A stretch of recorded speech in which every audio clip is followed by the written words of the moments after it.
దివ్యాత్మ స్వరూపులైన KMC channel ప్రేక్షకులకు నమస్కారం. ఇప్పుడు అద్వయ తారకోపనిషత్తు గురించి మనం చెప్పుకుంటున్నాము.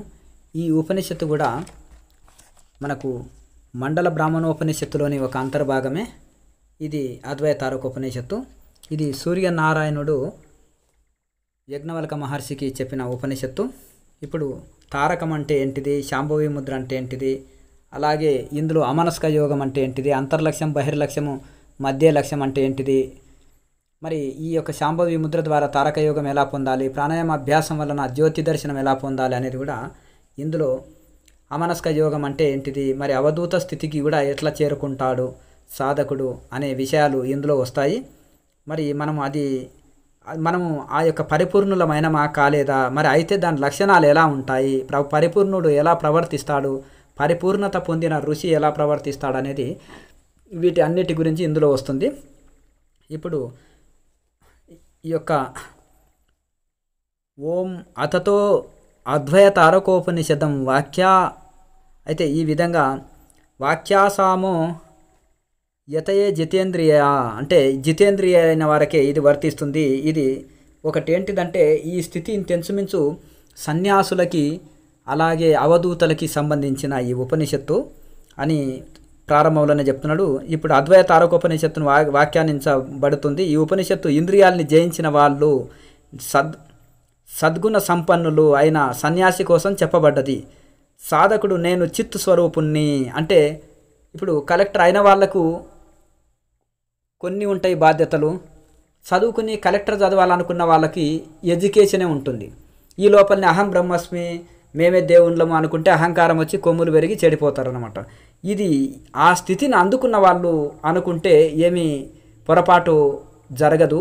కానీ వాళ్ళు ఆ స్థితి అందుకున్నాక ఉన్నదంతా వాళ్ళలో కాలిపోతాయి, ఇంకా ఏమి వాళ్ళు చెప్పుకోవడానికి ఏం లేదు. నిజంగా కూడా ఆ పరిపూర్ణులు అయిన వాళ్ళు వీరులం శూరులం అని చెప్పుకోరు. వాళ్ళు ఒక పిచ్చి వాళ్ళము అమాయకులం మాకేం తెలియదు అనే స్థితిలోనే ఉంటారు నిజమైన ఋషులు. కనుక ఇక్కడ వాళ్ళ కోసం చెప్పబడ్డది అంటున్నారు ఇక్కడ. అయితే ఈ యొక్క బ్రహ్మజ్ఞానుల కోసమే ఇది చెప్పబడింది. బ్రహ్మజ్ఞానము పరిపూర్ణత పొందిన వాళ్ళ యొక్క లక్షణాలు ఇందులో చెప్పబడుతున్నాయి. సాధకుడు నేను చిత్తు స్వరూపుణ్ణి అని సర్వదా భావించి కళ్ళు బాగా మూసుకొని, అయితే పరబ్రహ్మ అంటే ఏదైతే ఆత్మానుభూతి పొందాలి, మోక్షం పొందాలి అనుకున్న వాళ్ళకి ఆ లక్షణాలు ఎలా ఉంటాయి, అది సాధించిన వాళ్ళు ఎలా ఉంటారు అనేది ఇందులో చెప్పబడుతుంది. అది దాన్ని ఎలా సాధించాలి, సాధించిన వాళ్ళు ఎలా ఉంటారు, పరిపూర్ణత ఎట్లా సాధించాలి, పరిపూర్ణత సాధించిన వాళ్ళు ఎలా ఉంటారు అనేది ఈ విషయాలు రెండు వస్తాయి. థియరీ ప్రాక్టికల్ రెండు వస్తున్నాయి. కళ్ళు బాగా మూసుకొని లేదా అర్ధ నిమీలిత నేత్రాలతో, అర్ధ నిమీలిత నేత్రాలంటే శాంభవి ముద్ర అంటారు. ఇది అర్ధ నిమీలిత నేత్రాలతో కానీ అంతర్దృష్టితో కానీ కనుబొమల మధ్య భాగంలో ఉన్న దహరాకాశానికి పైన సచ్చిదానంద తేజకూట రూపంలో ఉండే పరమాత్మని సందర్శించగలిగితే ఆ సాధకుడు తాను కూడా ఆ పరమాత్మ ఆకారాన్ని పొందుతాడు. ఇనుపకడ్డిని నిప్పుల్లో పెడితే నిప్పాకారంగా మారినట్టుగా దేన్ని మనము స్మరిస్తుంటామో అదే ఆకారంగా మారుతాము. అయితే ఇక్కడ శాంభవి ముద్ర కూడా చెప్పబడ్డది. అయితే శాంభవి ముద్రలో రెండు కళ్ళని మూడో కన్ను వైపు తరడై వైపు తిప్పుకొని బహిర్దృష్టి అంతర్లక్ష్యాన్ని కలిగి ఇది చేయాలి. అయితే అది ఎప్పుడైతే ఆ యొక్క సాధకుడు ఈ యొక్క జ్యోతి ముద్రని చక్కగా వేసి కూటస్థ చైతన్యాన్ని ఆత్మజ్యోతి దర్శనం ఎప్పుడైతే పొందుతారో అతనికి కలిగే లాభాలు చెప్తున్నాడు. గర్భ జన్మ జర మరణ దుఃఖాలతో నిండిన సంసారం అనే మహాభయంకరమైన ఇది నుంచి ఆయన తరింపజేసేదాన్నే తారకం అంటారు. అసలు తారకం అంటే ఏంటిదయ్యా అంటే, ఇప్పుడు జన్మ తీసుకుంటాము, తల్లి గర్భంలో మళ్ళీ జన్మ తీసుకుంటాం. జన్మ తీసుకున్న తర్వాత దానికి రోగం నొప్పి బాధ ఉంటుంది, అది జర అంటే రోగం ఉంటుంది. మళ్ళీ తర్వాత దానికి మరణం అనేది ఉంటుంది శరీరానికి, మళ్ళీ దుఃఖం అనేది ఉంటుంది శరీరానికి. కానీ ఈ అన్ని నిండి నా సంసారం అనే మహాభయం నుంచి తరింపజేసేదే తారకం అంటారు, తరింపజేసేది. అయితే జీవుణ్ణి ఈశ్వరుణ్ణి మాయా సంబంధము కలిగిన వారని గ్రహించి అన్ని విషయాలని చూసి నేతి ఇది కాదు అని వదిలిపెట్టేసి 24 తత్వాలు వదిలి 25వ తత్వంలో నిలిపజేసేదే తారకము. చివరికి ఏది శేషంగా మిగులుతుందో అది కూడా కాదనకూడదు. కొంతమంది అంతా శూన్యమే అంటారు. శూన్యం అనొద్దు, అది అది చాలా తప్పు పొరపాటు, ఏమి తెలియని స్థితి వాళ్ళకి. అయితే ఏమి శూన్యం అంటే శూన్యం నుంచి ఏమి సృష్టించబడ్డది? చైతన్య అవస్థలో నిలవాలి. ఆ చైతన్య స్థితి వచ్చినప్పుడు అదే నేను అనుకోవాలి. కానీ అంత శూన్యమే అంటే మళ్ళీ అది అది తప్పు అవుతుంది అక్కడ. కనుక ఇక్కడ కూడా నేతి నేతీతి నేతీతి, ఇది కాదు ఇది కాదు ఇది కాదు అని తీసేస్తూ పోతే చివరికి ఏదైతే ఆత్మ చైతన్యం మిగులుతుందో అదే నేను అనుకోగానే అది కూడా లేదు, అంత శూన్యమే అంటే ఇవి ఏమి తెలియదు అని అంటారు. అంటే నేర్చుకునే వాళ్ళకి తెలియదు, చెప్పే వాళ్ళకు కూడా ఏమీ తెలియదు. ధ్యానం నేర్పే మాస్టర్కి తెలుస్తలేదు, ధ్యానం నేర్చుకున్న ఆయనకు తెలుస్తలేదు. శిష్యుడికి ఏమైనా సందేహం వచ్చిందనుకో, ఎవరి సమస్యలు వాళ్ళే సంస్కరించుకోండి, నాకేం తెలియదు అంటున్నారు. ఏమైనా సమస్య వచ్చినా కానీ వీళ్ళు తీర్చలేని స్థితిలో ఉన్నారు. ఎందుకు? ధ్యానంలో పరిపూర్ణత సాధించనందుకు, అందులో అనుభవం లేనందుకు. కనుక యోగ మార్గంలో ఏమైనా పొరపాటు జరిగినా సరి చేసుకోనికి అందులోనే ఉంటాయి. అలాగే దాని అనుభవాల్లో కూడా ఇది రైటా రాంగ్ అనేది అనుభవజ్ఞులు చెప్పగలుగుతారు. ఏదన్నా రాంగు శిష్యుడు చేసినా ఇది ఇట్లా కాదు ఇట్లా చేయాలనేది కూడా గురువు సరి చేయగలుగుతాడు. వీరు 2 రోజుల్లో ధ్యానం మాస్టర్ కావడం వలన ఎవరి సమస్యలు వాళ్ళే తీర్చుకోవాలి, నాకేం తెలియదు అన్నట్టు ఉంటుంది. గట్టి ప్రశ్న అడిగితే పలానా పుస్తకం చదువు డౌట్ క్లియర్ అవుతుంది అనే వాళ్ళు కూడా ఉన్నారు. కనుక అట్లా కాకుండా ఈ ఋషులు ఏమో ఇది 24 తత్వాలు ఇది కాదు ఇది కాదు, నేతీతి నేతీతి నేతీతి నేతీతి అని తీసేసి 25వ తత్వంలో నిలవాలి అని ఇక్కడ చెప్తున్నారనమాట. ఇప్పుడు మరి మనకు ఈ ఇంగ్లీష్ పుస్తకాలు చదివో సగం తెలిస్తేనేమో అంత శూన్యంలో నిలవాలి అని చెప్తారు. ఇక్కడ అట్లా కాకుండా 25వ తత్వంలో నిలవాలని ఈ శాస్త్రం చెప్తుంది. ఇక ఇది కాదు ఇది కాదు అని వదిలిపెట్టి 24 తత్వాలు వదిలిపెట్టి 25వ తత్వంలో నిలవాలి. చివరికి ఏది మిగులుతుందో అదే నీవు, అదే అద్వయ పరబ్రహ్మము. ఆ పరబ్రహ్మ సిద్ధి కోసమే అంతర్లక్ష్యము, బహిర్లక్ష్యము, మధ్య లక్ష్యం అని 3 లక్ష్యాలని సాధకుడు అభ్యాసం చేయాలి. అయితే దేహ మధ్య బ్రహ్మనాడి సుషుమ్న సూర్యరూపిణి పూర్ణ చంద్రభా వర్తతే.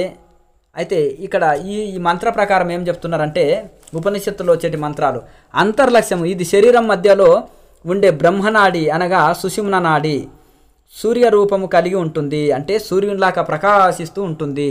పూర్ణ చంద్ర తేజస్సుతో ఉంటుంది. పూర్ణ చంద్రుడు అంటే పౌర్ణమి రోజు పూర్ణంగా ఉంటాడు కదా చంద్రుడు, ఆ పూర్ణ చంద్రుని తేజస్సుతో ఉంటుంది.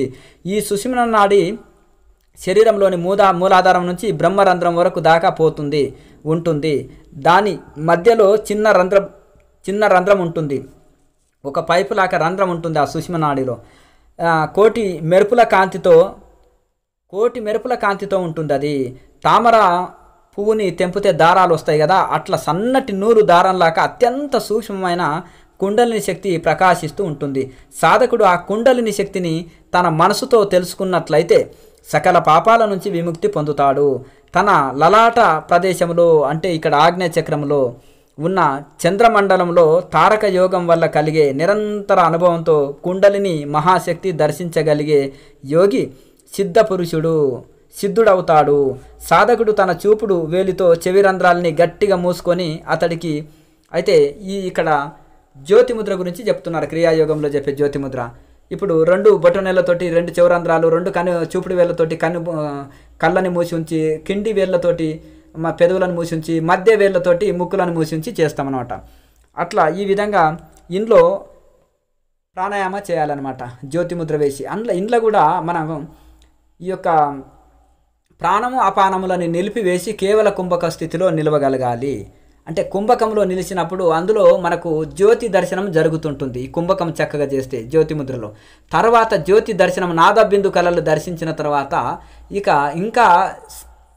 ఇంకా సాధన చేస్తూ పోతుంటే కేవల కుంభక స్థితి కూడా కలిగి నిర్వికల్ప సమాధి లభిస్తుందన్నమాట. ఇక్కడ ఈ ముద్రలో మొదటి లాభం ఏంటిదంటే ధ్వని, ఓంకార ధ్వని వస్తుంది అనమాట. జ్యోతిముద్రలో మొదటి లాభము ఓంకార ధ్వని. అయితే మనసు ఆ శబ్దం వినేటప్పుడు సాధకుడు తన కళ్ళ మధ్యలో ఉండే నీల జ్యోతి స్థానాన్ని దర్శింపగలిగితే అతడు అంతర్దృష్టి పొందిన ఆనందాన్ని అనుభవిస్తాడు. అక్కడ అంతర్దృష్టి ఎప్పుడు పొందుతున్నాడంటే ఎప్పుడైతే జ్యోతిముద్ర వేసినప్పుడు, అదే వేయగానే వెంటనే కాదు, వాళ్ళ స్థితిని బట్టి ఎన్ని రోజులు పడుతుందని చెప్పడానికి లేదు, తీవ్ర సాధన బట్టి ఉంటుంది. మరి ఈ యొక్క క్రియాయోగంలో చెప్పే నాదబిందు కళలు ఏవైతే చెప్తామో క్రియాయోగంలో ఇది ఉపనిషత్తు సారమే అనమాట. ఇందులో జ్యోతిముద్ర కూడా ఈ ఉపనిషత్తులకు వెళ్ళి తీసుకున్నదే. ఈ యొక్క క్రియాయోగంలో జ్యోతి ముద్ర. క్రియాయోగం అంతా ఉపనిషత్తు సారమే. ఇందులో ఉపనిషత్తుల ముద్రలు తీసుకొని క్రియాయోగము ఏర్పాటు చేయడం జరిగింది. పతంజలి మహర్షి ఆల్రెడీ క్రియాయోగం గురించి తపస్వాధ్యాయ ఈశ్వర ప్రధానాన్ని క్రియాయోగ ఇది చేస్తే ఆత్మజ్ఞానం పొందుతామని ఈ యొక్క సాధన పాదంలో చెప్పారనమాట. సమాధి గురించి గొప్పగా వర్ణించి సాధన పాదము సాధన చేస్తేనే అది సమాధి స్థితి కలుగుతుంది, ఆ సాధన పాదంలో సమాధి పొందుటకు క్రియాయోగం ఉపయోగపడుతుందని చెప్పారనమాట.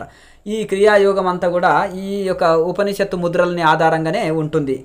కనుక ఆ విధంగా ఎప్పుడైతే జ్యోతి ముద్ర వేస్తారో మీలో ఓంకార నాదము పుడుతుంది.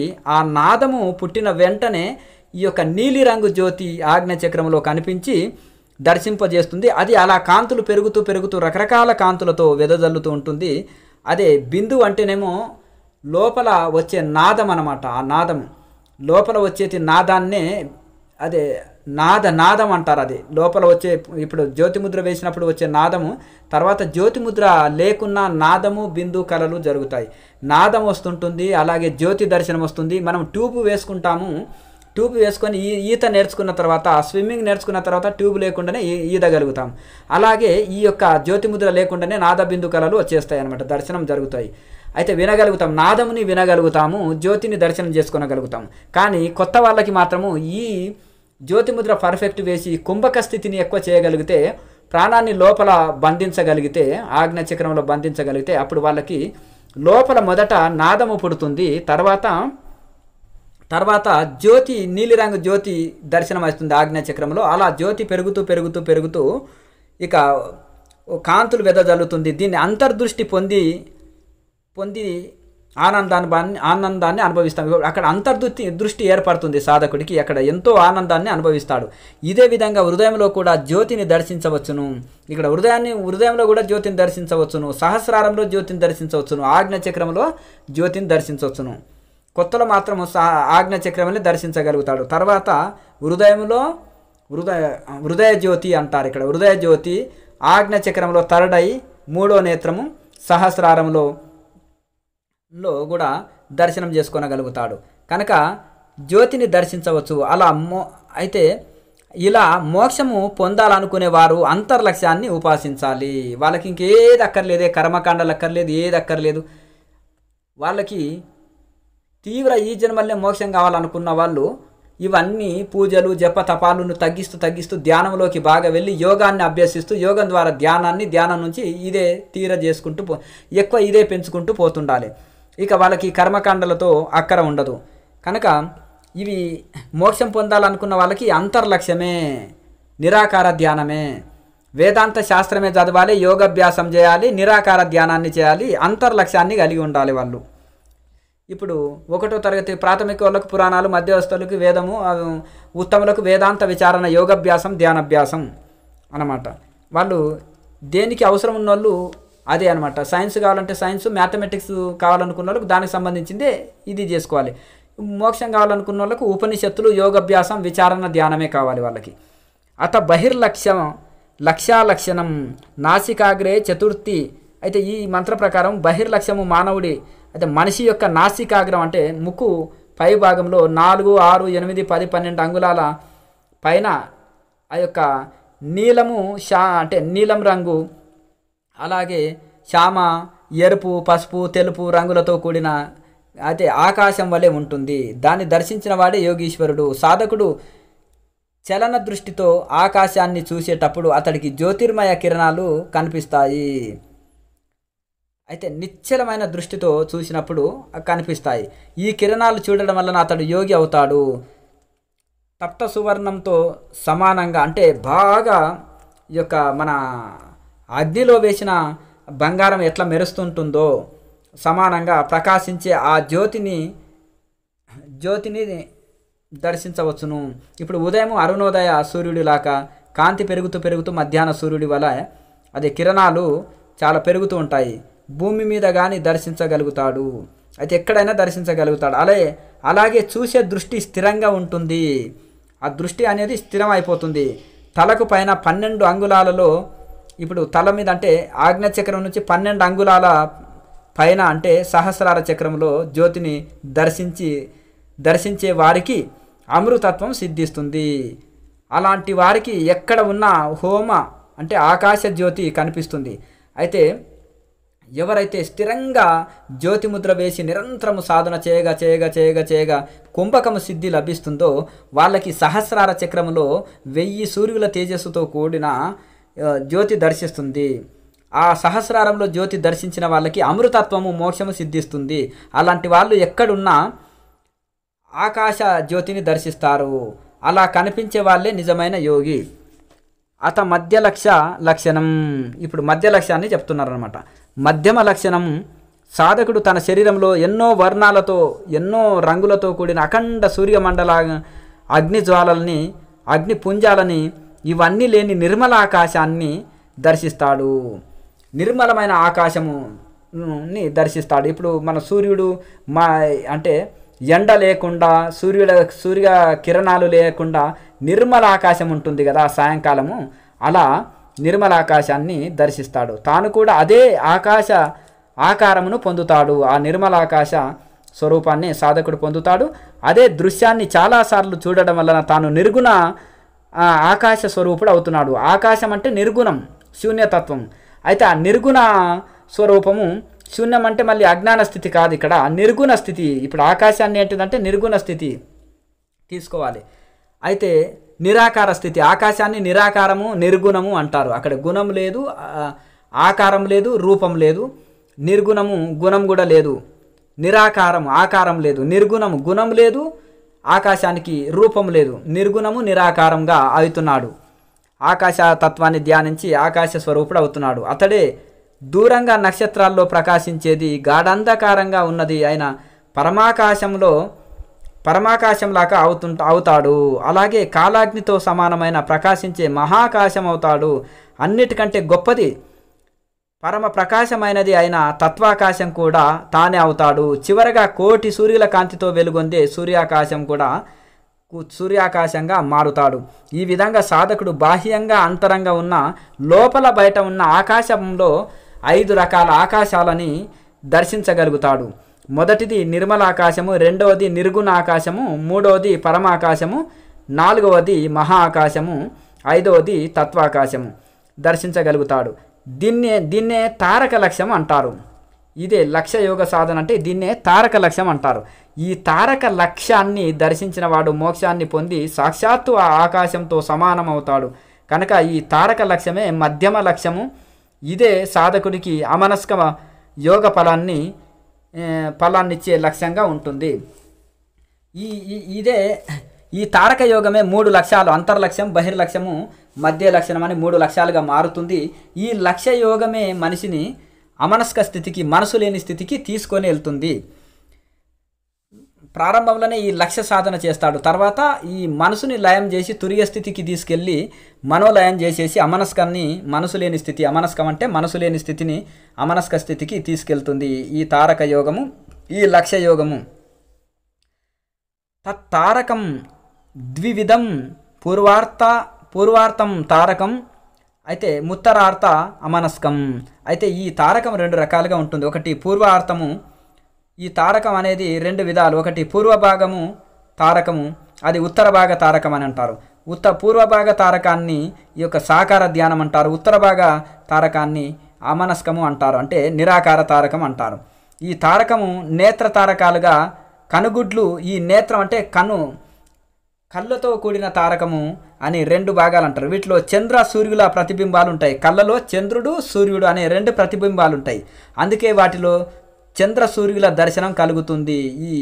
ఈ కళ్ళలో బ్రహ్మాండంలో లాగానే ఈ పిండాండంలో, శరీరంలో కూడా సూర్య చంద్రులు ఉన్నాయని తెలుసుకొని సాధకుడు రెండింటిని దర్శిస్తాడు. ఈ శరీరము బ్రహ్మాండంలో ఎన్ని వింతలు ఉన్నావో ఈ పిండాండం అంటే ఈ శరీరంలో కూడా అన్ని వింతలు ఉన్నాయి. ఈ యొక్క నాభికి పైన 7 లోకాలు, నాభికి కింద 7 లోకాలు, 7 సముద్రాలు, 7 సాగరాలు, 7 లోకాలు సమస్తము కూడా ఈ శరీరంలోనే ఉన్నాయి. ఈ శరీరంలోని వింతలు ఎక్స్రే మిషన్కి అందేటివి కావు. ఈ షట్చక్రాలు, ఈ యొక్క 72,000 నాడులు, ఇవి న్యూట్రాన్ కంటే కోటాను కోట్ల రేట్లు, అణుపరమాణువుల కంటే కోటాను కోట్ల రేట్లు సూక్ష్మంగా ఉంటాయి. కాబట్టి ఇవి ఎక్స్రే మిషన్కి అందవు. ఒక ఇంద్రియాలని జయించి అతీంద్రియ స్థితిలో ఉండే ఒక ఋషులే ఈ సూక్ష్మమైన ఇవి దర్శించగలిగారు. ఈ యొక్క ఇంకా 1,00,000 సంవత్సరాలు పరిశోధనలు చేసిన సైన్స్కు ఈ శరీరం అందదు. శరీరంలో ఉండే వింతలు, శరీరంలో చిన్న చిన్న ఆరోగ్య సమస్యలే ఎక్స్రే మిషన్ చూపెట్టదు.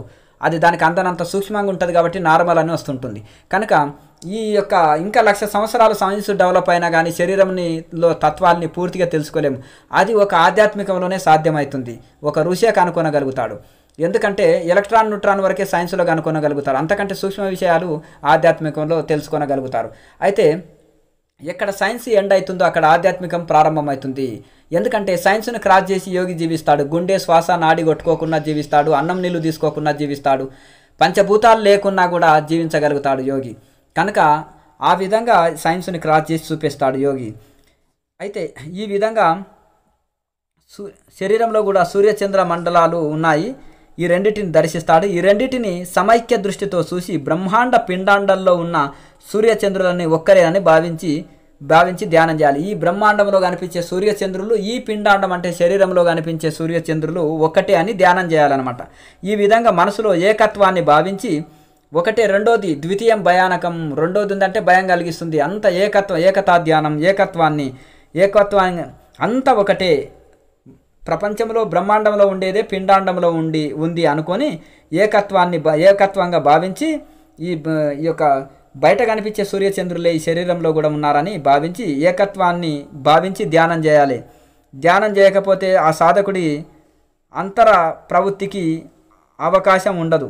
అంటే మనసు అంతర్ముఖము కాదు గనక ఈ యొక్క బ్రహ్మాండంలో ఉండేదే పిండాండంలో ఉండేది అనేది ఏకతా ధ్యానం చేయాలి. అందువల్ల అంతర్దృష్టితోనే తారకాన్ని అభ్యసించాలి. అంతర్దృష్టితో తారకాన్ని అభ్యసించాలి. తత్తారకం ద్వివిధం, మూర్తి తారకం, అమూర్తి తారకం, ఈ రెండు ఉన్నది.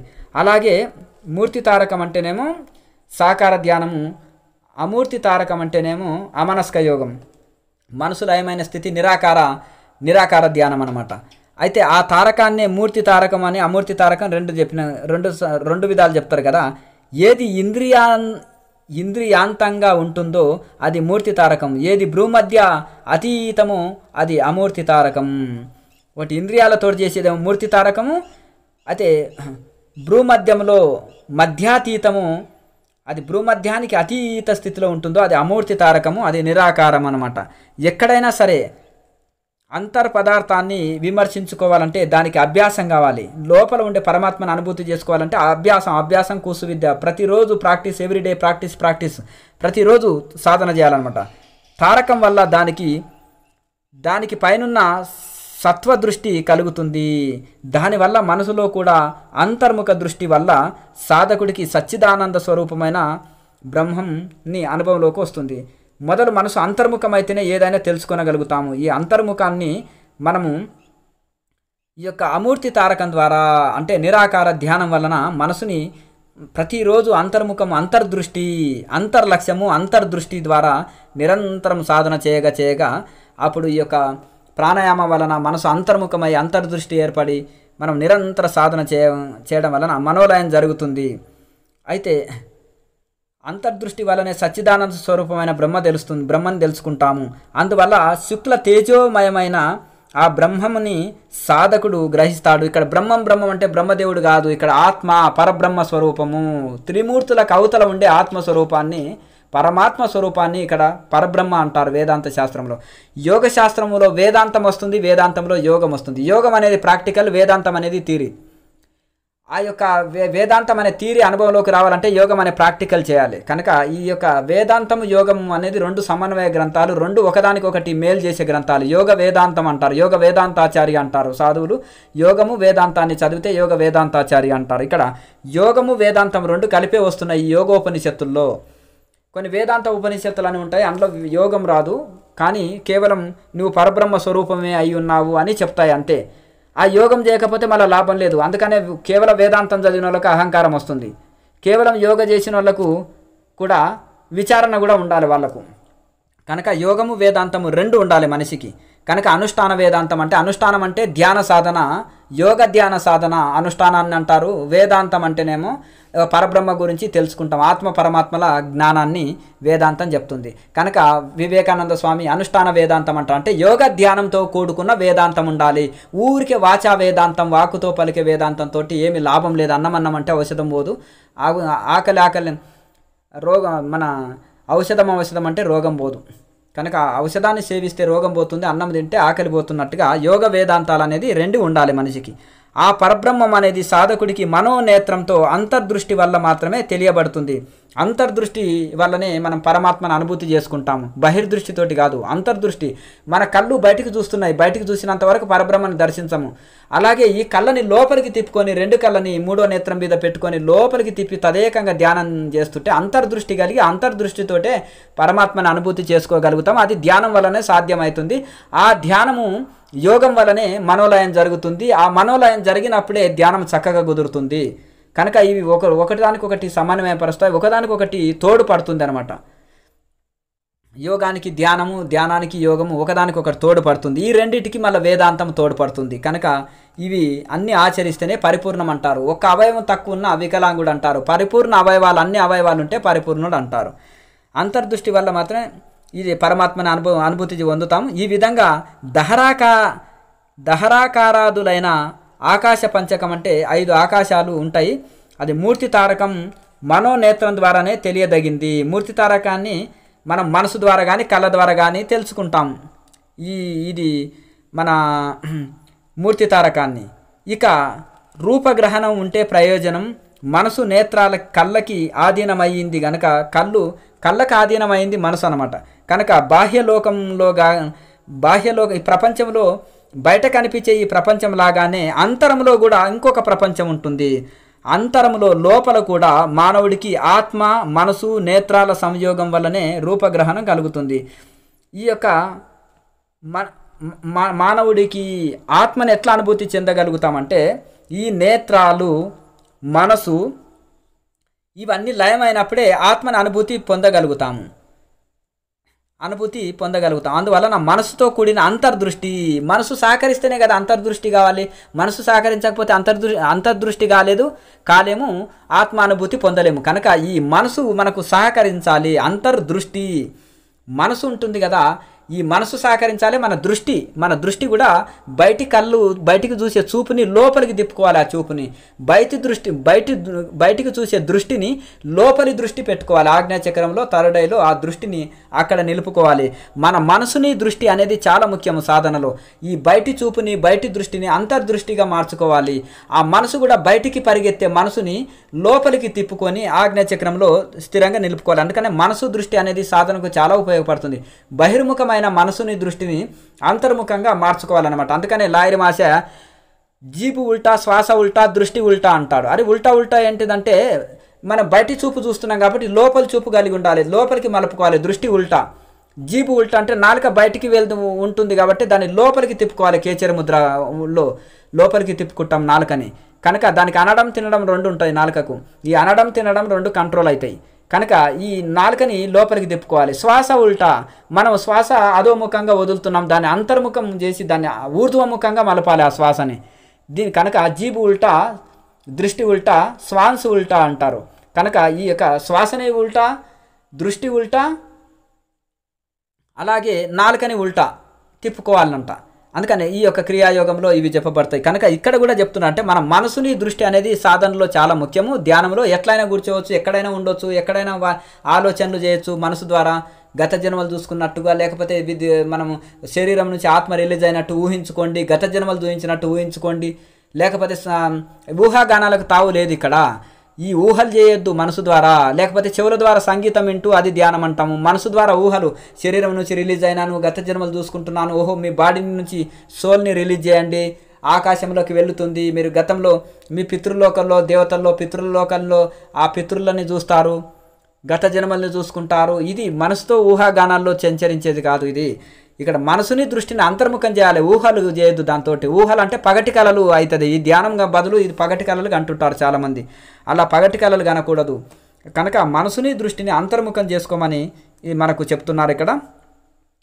అయితే అంతర్దృష్టి తారక ప్రకాశానికి కారణమవుతుంది. తారక ప్రకాశం అంటే ఆత్మ చైతన్య ప్రకాశాన్నే తారకం అంటారు.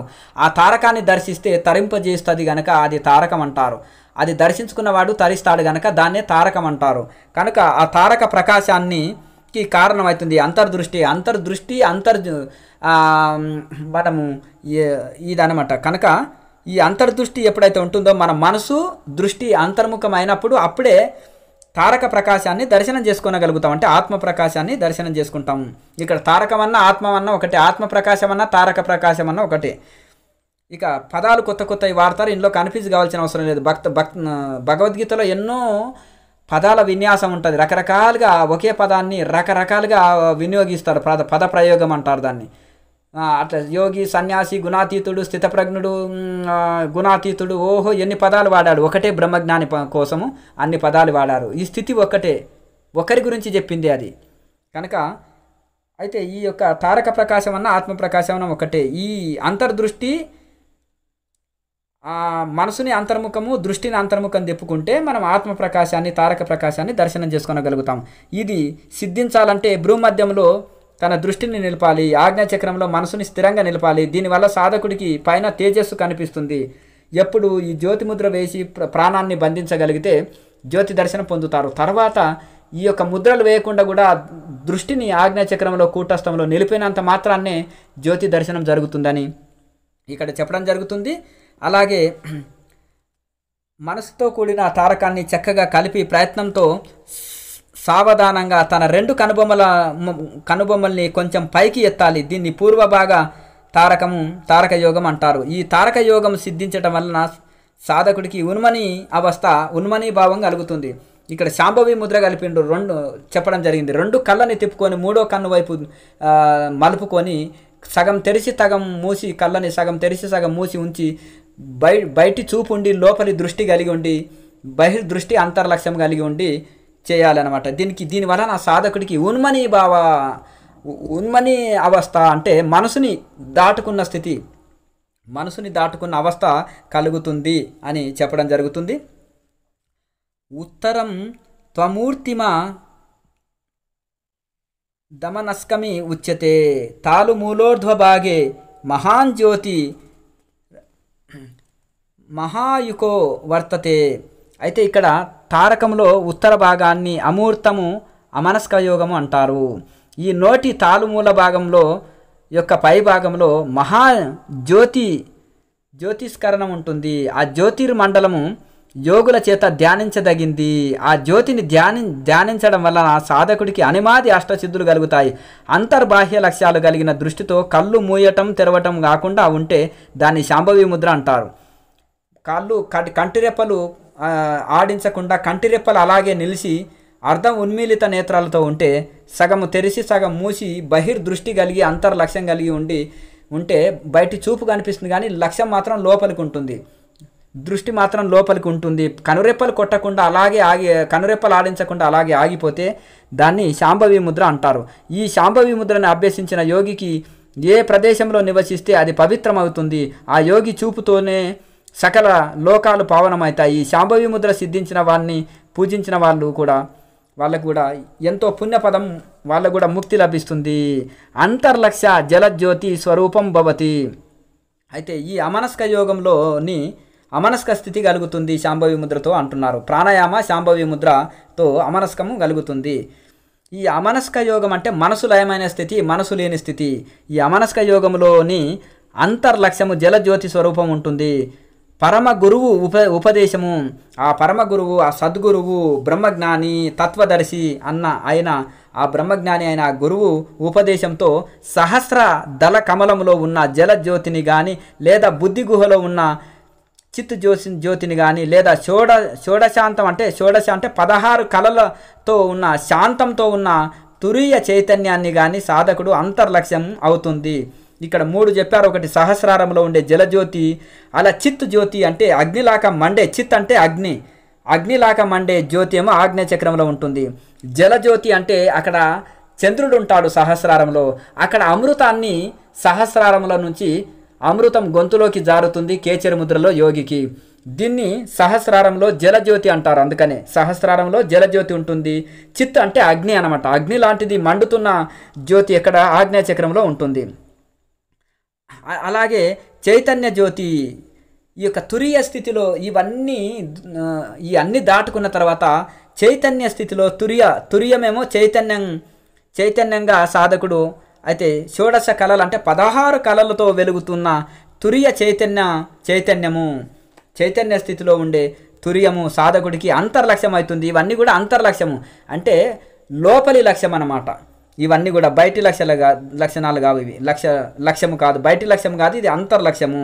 అయితే సద్గురు అనుగ్రహంతో అతడికి అంతర్లక్ష్యము దర్శనం కలుగుతుంది. ఒక సద్గురుమూర్తి బ్రహ్మజ్ఞాని అయిన ఆ గురుని యొక్క అనుగ్రహంతో ఆయన చెప్పినట్టు శాస్త్రీయంగా ప్రాణాయామం చేయడం, శాస్త్రీయంగా స్థిర సుఖం ఆసనంలో కూర్చొని మేరుదండం నిటారుగా ఉంచి సమకాయ శిరోగ్రీవం అన్నట్టుగా ఇట్లా చక్కగా మెడ నిటారుగా ఉంచి, తలని నిటారుగా ఉంచి, మేరుదండం నిటారుగా ఉంచి, శరీరాన్ని రిలాక్స్గా ఉంచి ప్రాణాయామ అభ్యాసాన్ని చేసి జ్యోతి ముద్ర వేసి శాంభవి ముద్ర వేసి చక్కగా గురువు చెప్పినట్టు శాస్త్రీయంగా ఆసన ముద్ర ప్రాణాయామాలు ఈ ఉపనిషత్తుల్లో, యోగోపనిషత్తుల్లో ఆసన ముద్ర ప్రాణాయామ బంధనం ఈ 4 వస్తాయండి.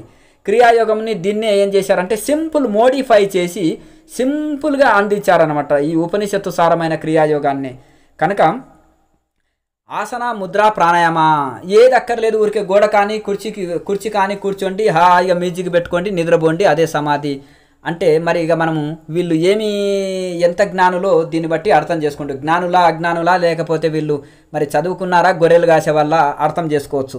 కనుక ఇంగ్లీష్ పుస్తకాలు చదివితే, ఆఫ్ మైండ్ బుక్కులు చదివితే, ఆఫ్ మైండ్ వాళ్ళ దగ్గర నేర్చుకుంటే ధ్యానము జీవితాంతం నష్టపోతాము. కనుక దీనితోటి ఉపనిషత్తులని ఋషులని అనుసరిస్తే మనం బాగుపడతాము. శంకరాచార్యులు, వివేకానంద స్వామి, గొప్ప గొప్ప ఋషులు, బ్రహ్మంగారు, కబీర్ దాసు, ఒక యోగి ఆత్మకథ గురువులు, లాయర్ మాష ఎందరో మరి ఈ ఉపనిషత్తుల ప్రకారం ఆచరించారు, వాళ్ళు తరించారు. కనుక సగం తెలిసిన వాళ్ళతోటి ఎంత అపాయం అంటే చాలా చాలా అపాయం అనమాట. మ్యాథమెటిక్స్ తెలియని వాళ్ళ దగ్గర శిష్యరికం చేస్తే, సైన్స్ తెలియని వాళ్ళ దగ్గర పోయి మనం శిష్యరికం చేస్తే, కంప్యూటర్ సైన్స్ తెలియని వాళ్ళ దగ్గర పోయి మనం నేర్చుకుంటే, నీకు కావాల్సి కంప్యూటర్ సైన్స్ దాంట్లో పర్ఫెక్ట్ అయిన మాస్టర్ దగ్గర నేర్చుకో. కనుక మాస్టర్ అంటే ఒక డిగ్రీ 2 రోజుల్లో ధ్యాన మాస్టర్ కాలేడు, 2 రోజుల్లో డిగ్రీ చదవలేము. అది 18 సంవత్సరాలు చదివితే డిగ్రీ వస్తుంది. గొప్ప గొప్ప వివేకానంద స్వామి కఠోర తపస్సులు చాలా కాలం చేసిన తర్వాతనే ఆయన సమాజంలోకి వచ్చారు. శంకరాచార్యులు, రామకృష్ణ పరమహంస కఠోర తపస్సు 12 సంవత్సరాలు చేసిన తర్వాతనే ఆ యొక్క గురువు అనుగ్రహంతో ఆ నిర్వికల్ప సమాధి అందుకున్న తర్వాతనే బోధనలు చేశాడు.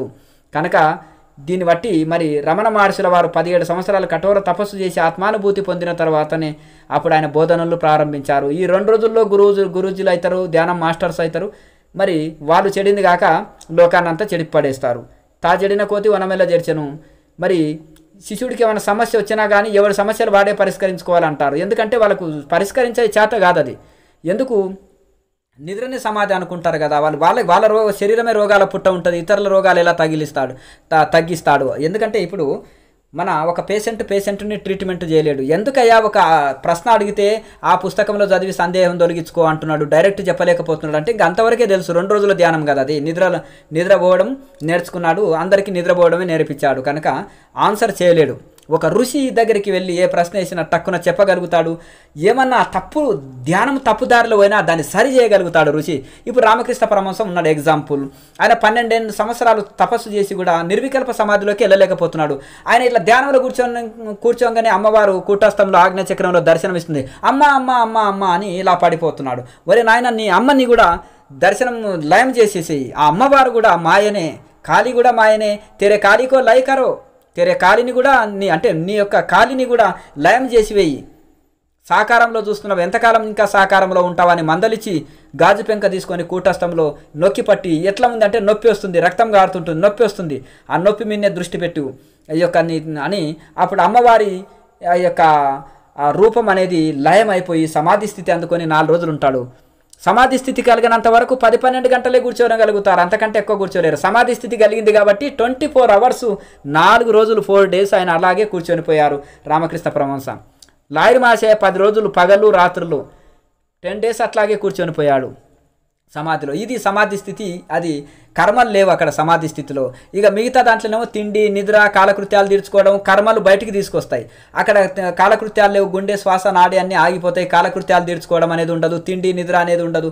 అతీత స్థితి కనుక అలాగే సమాధిలో ఎన్ని రోజులైనా ఉంటాడు. గుండె, శ్వాస, నాడి ఏది కొట్టుకోదు. అది కర్మలు లేవు. ఇంకా సమాధి అందుకున్న యోగికి కర్మ అతీత స్థితి. ఈ దేహానికే ప్రారంభవశాత్తన ఏదైనా చిన్న కర్మ ఉంటుంది కాబట్టి ఆయన అవన్నీ దాటుకొని పోతాడు. సమాధిలో ఉన్నప్పుడు ఏ కర్మలు ఉండవు యోగికి. కనుక యమధర్మరాజు కూడా అక్కడ ప్రాణం తీయలేడు సమాధిలో ఉండే యోగిని. ఎందుకంటే జీవ సమాధిలో ఎన్ని రోజులైనా ఉంటారు. ఇప్పుడు లైవ్లో బ్రహ్మంగారు ఇప్పటికి కూడా ఉన్నారు సమాధిలో. కనుక ఆ సమాధి పగిలి మళ్ళీ అందులోకెళ్ళి నేను వస్తానన్నాడు. చూశారా? కనుక సంవత్సరం తర్వాత వాళ్ళ అబ్బాయి బండ తొలగించినా ఉన్నాడు. కనుక సమాధిలో ఉండేది కర్మ అతీత స్థితి, అది కర్మలు లేవు అది.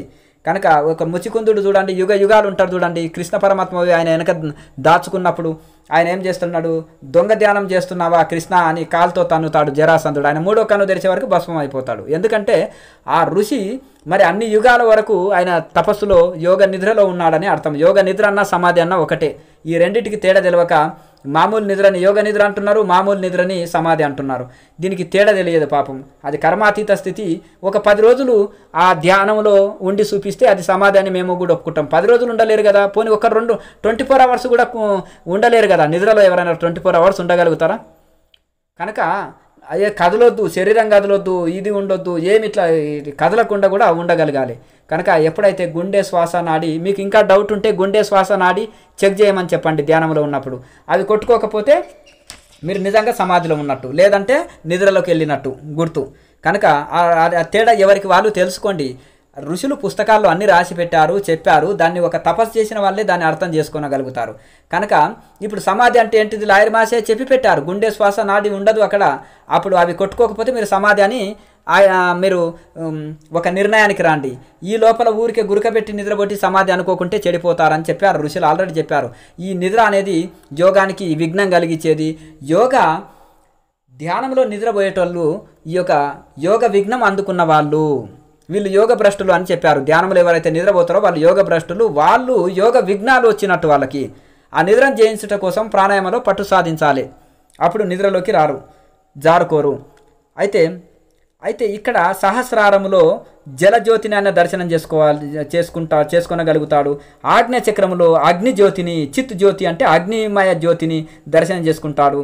అలాగే షోడశ కళలతో కూడుకున్న అంటే 16 కళలతో ఉన్న తురియ చైతన్యంలో కానీ సాధకుడు ఈ 3 కూడా అంతర్లక్షణాలు అంటారు. జలజ్యోతి దర్శనం కానీ, చిత్తుజ్యోతి దర్శనం ఆగ్నేయ చక్రంలో కానీ, చైతన్యం స్థితిలో చైతన్య జ్యోతిని కానీ సాధకుడికి ఈ 3 లక్షణాలు అంతర్లక్షణాలు అవుతాయన్నమాట. ఎందుకంటే చంద్రుడికి స్థానము సహస్రారము, అక్కడ జలజ్యోతి ఉంటుంది. ఆగ్నేయ చక్రంలో సూర్యునికి స్థానం, సూర్యుని స్థానం ఇక్కడ ఆగ్నేయ చక్రం కనుక ఇక్కడ చంద్రుని స్థానం సహస్రారము, అక్కడ జలజ్యోతి దర్శనం జరుగుతుంటుంది. సూర్యుని స్థానం ఆగ్నేయ చక్రం కాబట్టి అక్కడ అగ్నిజ్యోతి దర్శనం జరుగుతుంటుంది. ఇక చైతన్య జ్యోతి హృదయంలో ఉంటుంది, ఆత్మజ్యోతి అక్కడ ఆ స్థానంలో కానీ. ఈ 3 కూడా అంతర్లక్షణాలు అంటారు. ఇక్కడ చూడండి, హృదయము, ఆగ్నేయ చక్రము, సహస్రారం ఇవి చాలా ముఖ్యం అన్నమాట. కనుక ఇక ధ్యానించే వాళ్ళు ఆగ్నేయ చక్రము ఒకటి సరిపోతే బృహర్ మధ్యే అని భగవద్గీతలో చెప్పారు. ఉపనిషత్తులో కూడా ధ్యానానికి చాలా అనుకూలమైంది ఆగ్నేయ చక్రం, థర్డ్ ఐ. కనుక అయితే ఈ 3 కూడా అంతర్లక్షణాలు అంటారు. సద్గురు అనుగ్రహంతో అతడికి అంతర్లక్ష్యము దర్శనం కలుగుతుంది. ఎవరికి? తోతాపురి అనుగ్రహంతోటి రామకృష్ణ పరమహంస 12 సంవత్సరాలు సాధించలేనిది సాధించాడు. రామకృష్ణ పరమహంస యొక్క దయచేత వివేకానంద స్వామి అది అందుకొనగలిగాడు. కనుక గురువు అనుగ్రహం ఉంటే తొందరగా ఇది లభిస్తుంది. కానీ ఎవరైనా కానీ గురువు కలిగించేది కూడా కాదు. గురువు చెప్పినట్టు సాధనలు చేయాలి. డౌట్లు ఉంటే తీర్చగలుగుతాడు. ఇంకా శిష్యుని ఒక మెట్టు ముందుకు తీసుకెళ్ళగలుగుతాడు గురువు. కనుక అది శరణాగతి లేకుండా తీవ్ర సాధన చేయకుండా ఇనుము అయస్క్రాంతానికి ఉండేంత ఆకర్షణ గురు శిష్యుల మధ్యలో అంత ప్రేమతత్వం, అంత ఆకర్షణ తత్వం ఉండాలి.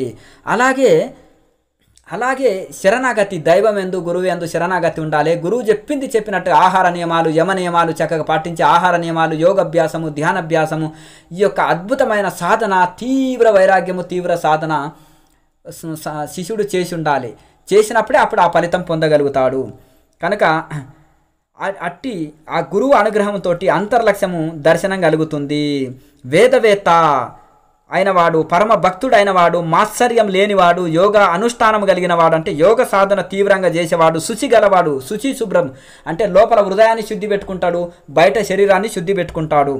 గురుభక్తి కలిగిన వాడు, దైవభక్తి కలిగిన వాడు, పరమాత్మ జ్ఞానం కలిగిన వాడు, ఇలాంటి లక్షణాలు ఉన్నవాడే ఉత్తమ గురువు అని చెప్పబడతాడు.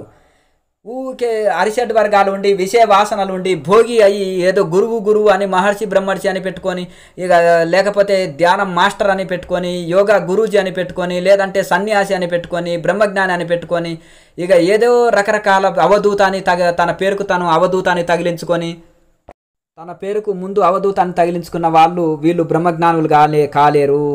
అయితే గురువుకు లక్షణం కూడా చెప్తున్నాడు. పరమ భక్తి ఉండాలి, విరక్తి ఉండాలి, మాత్సర్యము లేకుండా ఉండాలి, ఓర్వలేనితనము లేకుండా ఉండాలి, శుచి ఉండాలి, లోపల అరిషడ్వర్గాలు లేకుండా పవిత్రమైన హృదయం ఉండాలి, బయట శుచి శుభ్రంగా ఉండాలి, గురుభక్తి కలిగి ఉండాలి, దైవభక్తి కలిగి ఉండాలి, పరమ తత్వజ్ఞానం కలిగి ఉండాలి, తపస్సు చేసి ఉండాలి, శాస్త్రాలని చక్కగా చదువుకొని ఉండాలి.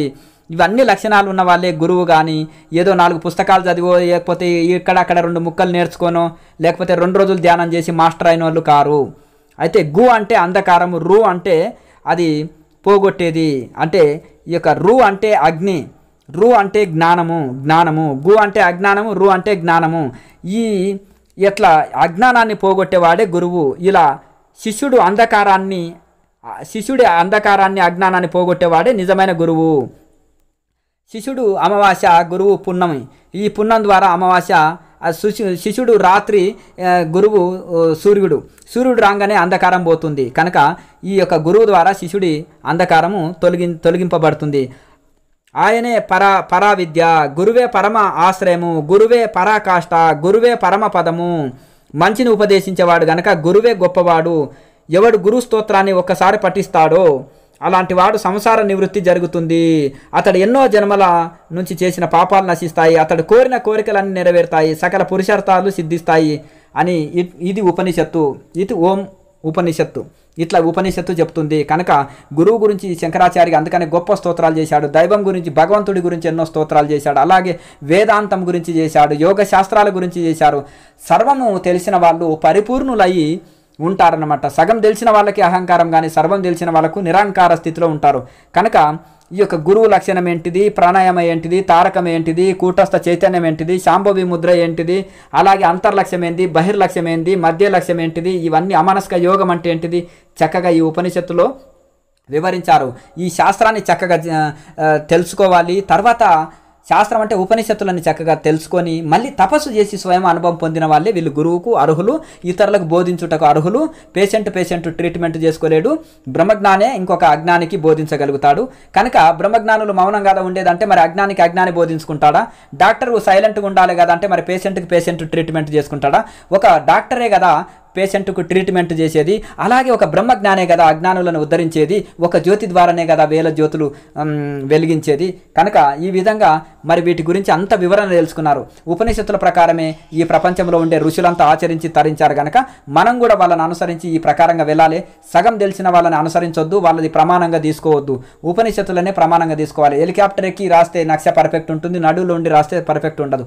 అతీంద్రియ జ్ఞానులు చెప్పిన మాటలు వాళ్ళకు థియరీ ప్రాక్టికల్ ఉంటుంది, స్వయం అనుభవంతో చెప్పిన మాటలు కనుక ఇవి సూర్యనారాయణుడు యజ్ఞవల్క ఋషి అయిన శిష్యుడికి బోధించింది. మరి ఇది కాదనే వాళ్ళు సూర్యనారాయణుడి కంటే కూడా గొప్పవాళ్ళ, మరి ఈ యొక్క యజ్ఞవల్క ఋషి కంటే కూడా గొప్పవాళ్ళ. కనుక మనం వీళ్ళని అనుసరిస్తే మన జన్మ ధన్యమవుతుంటుంది. ఈ ఉపనిషత్తులను చదవండి, వినండి, తెలుసుకోండి, ఉపనిషత్తు ప్రకారం ఆచరించండి, రుచి మార్గంలో ఉండండి.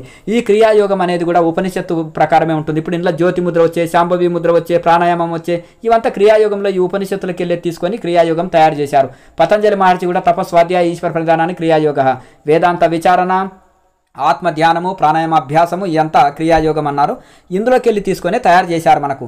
కనుక ప్రతి పౌర్ణమి ఉచితంగా క్రియాయోగ ధ్యాన తరగతులు ఉంటాయి. ప్రతి వీడియో కింద ఫోన్ నెంబర్ ఉంటుంది, అది చేసి వచ్చి క్లాస్ నేర్చుకోండి. మిగతా అప్పుడు స్వామి తపస్సులో ఉంటారు, ఎవరికి టైం ఇవ్వరు. పౌర్ణమి రోజు మాత్రమే వచ్చి క్లాసులు చేయండి. అందరికీ సేవ చేయుట కోసమే ఈ యొక్క ఋషులు హిమాలయాల నుంచి గురువు గారిని ఇక్కడికి పంపారు. మీ సేవ చేయుట కోసమే వచ్చారు. కనుక ఉపనిషత్తు ప్రకారం ఋషులు చేసిన ప్రకారము ఋషుల మార్గంలో వెళ్ళి మనం తరించుదాము. లేకపోతే ఋషులను అనుసరించకపోతే గొప్ప నష్టపోతాము. ఇట్లా అందరూ ఈ ఉపనిషత్తు ప్రకారము తెలుసుకొని సాధన చేసి తరించండి. లోకా సమస్త సుఖినో భవంతు. ఓం